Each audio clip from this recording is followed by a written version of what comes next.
Sveiki, braliukai ir sesutės. Kągi laikas įdomienams.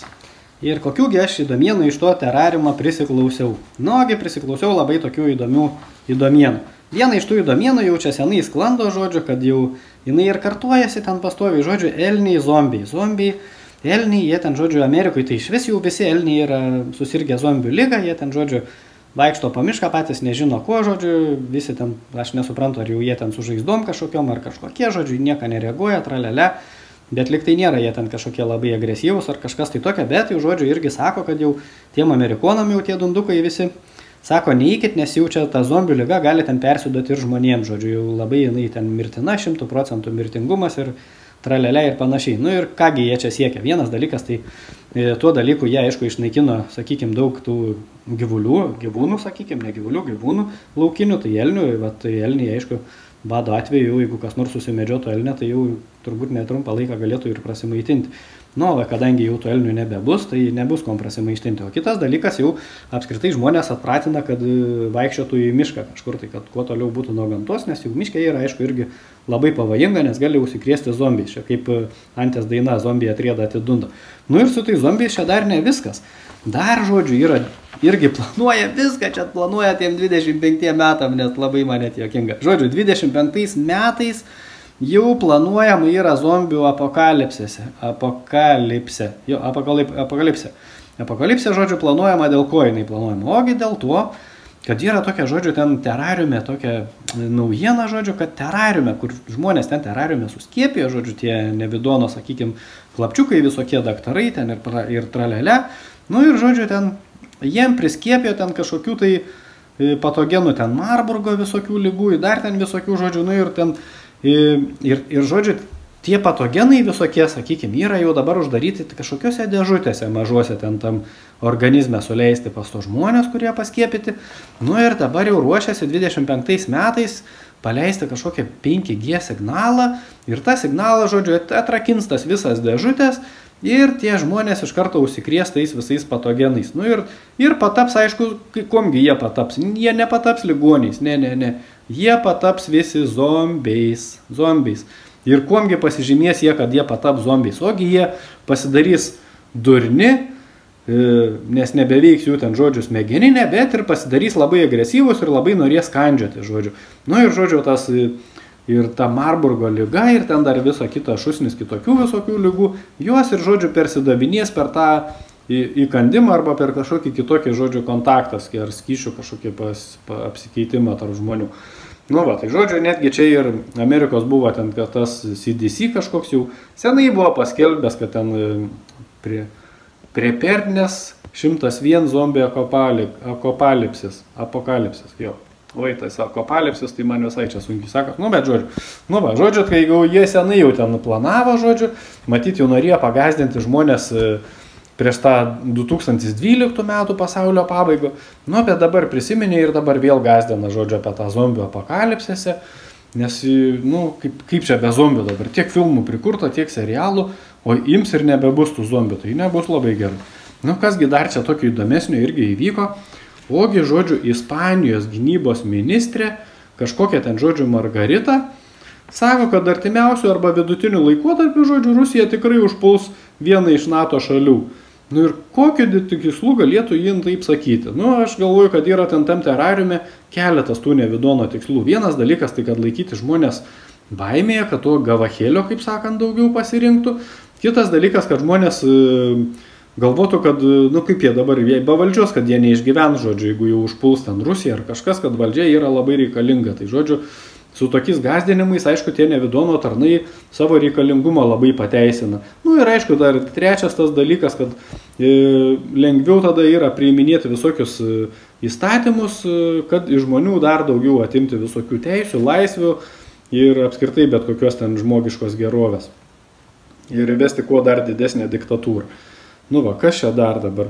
Aha, dar kažkokiam interviu irgi putinoidas, irgi ten tas yra toks putinoidas, pas mumis tai Putinas, o terariume putinoidas yra, žodžiu, kažkoks putinoidas, ten tas Rusijos prezidentas ir, žodžiu, jisai pasakė, kad irgi jis jau yra pasiruošęs jau ir atominiais ginklais pasišvaistyti, jeigu tik pajus, kad Rusijos jau tam suverenitetui iškils kažkokia tai grėsmė.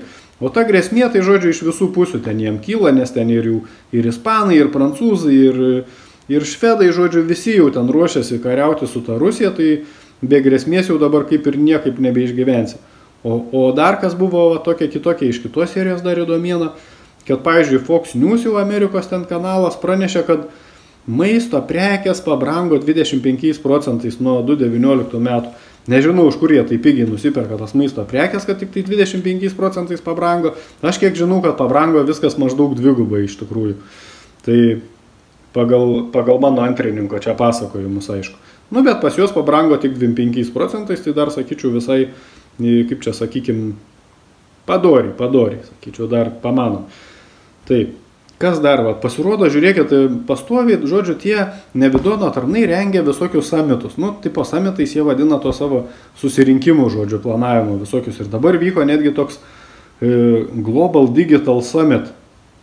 Nu, nežinau, anksčiau ar tokia vykdavo, dabar jau, žodžiu, įvyko, nes viskas pas juos eina į tą visą skaitmenizaciją ir ten Pasaulio banko kažkoks ten ar atstovas, ar CEO, nežinau, ar kažkoks kitoks šmėjo, pasakė, kad, žodžiu, visas pasaulis dabar turėtų kuo greičiau pereiti prie tų skaitmeninės tos identifikacijos, kad, žodžiu, nu ir, žodžiu, ta skaitmeninė identifikacija labai reikalinga tolesniam ten pasaulio vystymuisi ir be tos jau skaitmeninės identifikacijos praktiškai jau, nu, kaip ir nebeįmanoma iš tikrųjų jau, nebeįsivers pasaulis niekaip.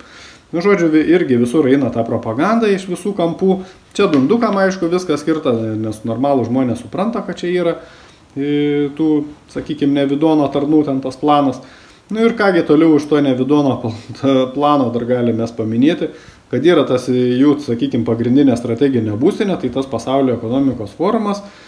Nu ir, žodžiu, tas pasaulio ekonomikos forumas kartu su Biliuku sako, kad greičiau reikia uždrausti ūkininkavimą ir pereiti, ir plėtuoti, žodžiu, dirbtinio intelekto valdomą robotizuotą smart farmingą, kad kovoti, žinoma, su ta išgalvota klimato kaita terariume, kuriuos iš tikrųjų tam terariume nėra.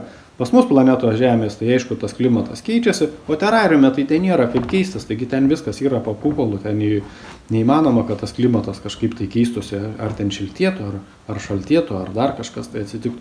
Nu ir, žodžiu, ten jie, žodžiu, meluoja ir sako, reikia visus ūkininkus priskirti jau prie nereikalingų žmonių kategorijos. Nu, prie tų, kuriuos tipo jau reikėtų utilizuoti, čia jie turėtų papulti tuos 95 procentus ar 96, kuriuos reikėtų jau utilizuoti, žodžiu, kad nebekenktų jie ten tai planetai, sakykime, nors realiai tai jie, aišku, ten gyvena terariume. Nu ir bet juos taip irgi apgaudinėja. Jie matyt prisižiūri, kaip sakant, į tą mūsų pasaulį, iš to terariumo, į tą mūsų planetą Žemę ir viską kopijuoja ir ten meluoja tiesiog susiriesdami.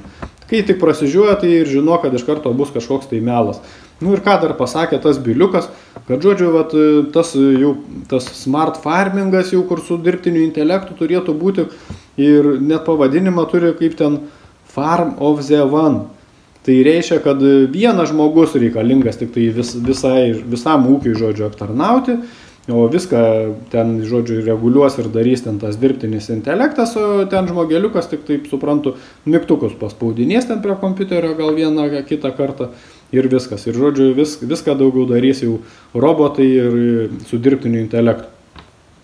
Kasgi dar tokio įdomesnio dar buvo, ogi žiūrėkit, dar kokio įdomus dalykai ten pranešė, dabar nebeatsimenu kokios ten, žodžiu, šalies ten tie sinoptikai ar kas ten, žodžiu, pranešė, kad bus Saulės magnetinės audros. Nu, juokingesnio dalyko terariume aš negaliu įsivaizduoti.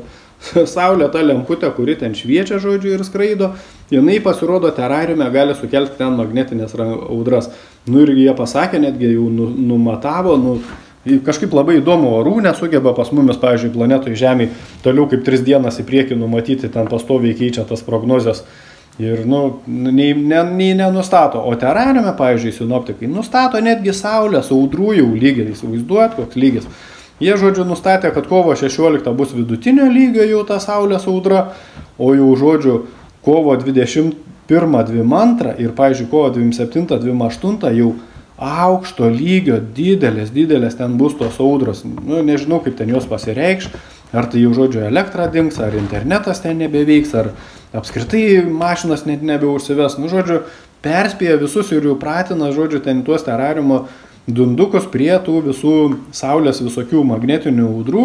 Ir vieną dieną, aišku, kada jau tie nevidono tarnai sugalvos atjungti ten visiems ar tą elektrą, ar internetą, ar kažką, tai visą laiką galės pasakyti, nu va, matot, mes jau sakėm jums, kad buvo saulės magnetinės audros, o jūs netikėjo, tai va taip ir bus.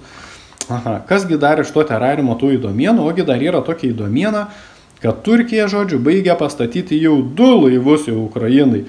Ir jie, pavyzdžiui, ne šiaip yra paprasti kokie nors laivai, o jie yra pragaro klasės, įsivaizduojat, nu, aš tai nežinau, kad yra tokia laivų, karinių laivų klasė pragaro. Tai pragaro klasės yra, padarys iš karto visišką pragarą. Nu, jie ten tipo skirti yra prieš tuos povandeninius laivus ten ir tralele, nu, bet čia visiškai nesmė iš tikrųjų. Esmė yra turbūt, kad jiem išnaikinti kuo daugiau žmonių, o ne tai, kad, nu, aišku, ir prapopuliarinti dar vis tą pragarą, nes jie visur ten populiarinti. Kas dar buvo įdomu? Europos Sąjungos dar centrinio banko kažkoks CEO, irgi Kristinas, nu tokiu moterišku vardu, aišku, tas Kristinas, ką jisai dabar čia sako, jis paskelbė, atrodo kažką tai, kad CBDC, nu, žodžiu, tas skaitmeniniai, žodžiu, tie eurai, bus naudojami gyventojų kontroliai. Va, jis jau pripažino, jau nebeslėpia, žodžiu, tiesiai šviesiai ir pasakė, kad bus naudojami gyventojų kontroliai, kad ką jie darys, kur leis, kaip leis, dėl ko leis, su kuo leis ir panašiai. Nu va. O kas dar, o Vokietijoje, žodžiu, terariume irgi tokie įdomus dalykai dedas, jau ten, žodžiu, nevidono tie tarnai jau visi supranta, kad jau, nu, vis daugiau ir daugiau atsiranda tų ir dundukų jau matančių, kas dedasi pasaulyje ar jų ten tuose šalyse.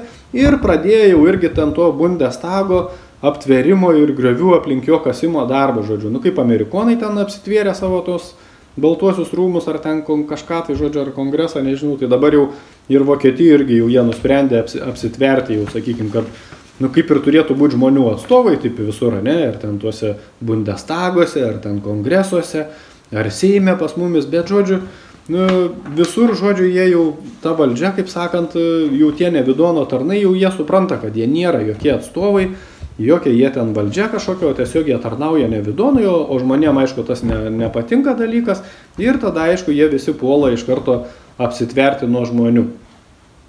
Dar įdomi irgi tokia įdomiena, žodžiu, iš terariumo. Kągi praneša ten iš terariumo, kad, žodžiu, Egipto ir Belgijos ten oro pajėgos, nežinau, kaip jos ten susikoparavo, bet, žodžiu, išmetė humanitarinę pagalbą ten Gazoje, ten tiem, žodžiu, žmonėm vargšam, kuriuos ten naikina iš visų pusių. Ir kai tik tai, žodžiu, ten prie tos humanitarinės prisirinko pagalbos jau tų palestiniečių žmonių, tai, aišku, Izraelio pajėgos iš karto subombardavo visą tą vietovę, žodžiu, ir išnaikino visus tos žmonės susirinkusius prie tos humanitarinės pagalbos. Tai va tokie nelinksmi dalykai dedas terariume, nes, nu, kaip ir sakiau, terariumą tai yra jau užpuolę, žodžiu, ar uzurpavęs visą tą valdžią. Tai nevidonas, visur yra nevidono tarnai, visose valstybėse, visose valdžiuose, nu, ten valstybių net nėra, ten yra administracinės teritorijos, sakykime, jau nevidono paskirstytos. Ir, aišku, visaip, kaip, žodžiu, tos dundukam ten plauna smegenis ir daro savo tos juodus darbelius. O kas dar va tokia iš tokių irgi kitokių įdomienų, iš kito galo, tai, žodžiu, terariumo Kanadoje tenais policija jau siūlo, žodžiu, palikti mašinų raktelius lauke, prie durų kažkur tai, kad vagis galėtų ateiti, juos pasimti ir tokiu būdu lengviau pavogti mašiną.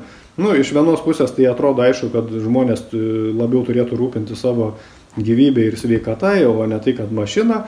Bet, nu, galbūt geriau reikėtų daryti tai policijai, ne žmonės raginti palikti tuos raktelius, o tiesiog daugiau galbūt tos policijos ir labiau galbūt gaudyti, ne žmonės, kaip sakant, su bananais daužyti, kurie išeina dėl savo teisių kažkur protestuoti, o gal nusikaltėlius reikėtų policijai gaudyti. Nu, bet, žodžiu, kadangi policija tai yra irgi nevidono klapčiukai, grupė, sakykime, tokia nevidono klapčiukų, kurie tarnauja nevidono tarnams, jau, sakykime, tiem tiesioginiam, nu, ale valdžiai, sakykime, to šalies, tai jie, aišku, jie geriau jau žmonės su tais bananais mušo, ne kažkokius banditus ar vagis gaudys, o nevidonui tai banditai visokie ir vagis tai labai patinka ir labai naudingi. Nu, tai va tiek tam kartui.